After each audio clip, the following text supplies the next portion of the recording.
রিজিক বৃদ্ধির কুরআনী দোয়া। বাংলা উচ্চারণ। রাব্বি ইন্নী লিমা আনজালতা ইলাইয়া মিন খায়রিন ফাকির। অর্থ, হে আমার রব, আপনি আমার প্রতি যে কল্যাণ নাজিল করবেন আমি তারই মুখাপেক্ষী।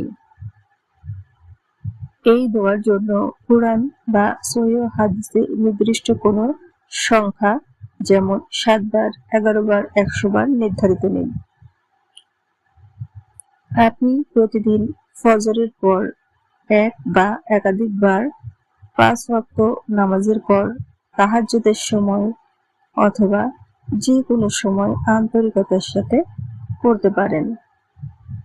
নির্দিষ্ট সংখ্যা নির্ধারণ করে অবশ্যই এতবার পড়তে হবে এমন দাবি করা ঠিক নয়, কারণ এর প্রমাণ নেই। ইস্তিগফার করা। আপনি পড়বেন আস্তাগফিরুল্লাহ ওয়া আতুবু ইলাইহি অথবা শুধুমাত্র আস্তাগফিরুল্লাহ পড়তে পারেন। অর্থ, আমি আল্লাহর কাছে ক্ষমা চাই এবং তার দিকে ফিরে আসি।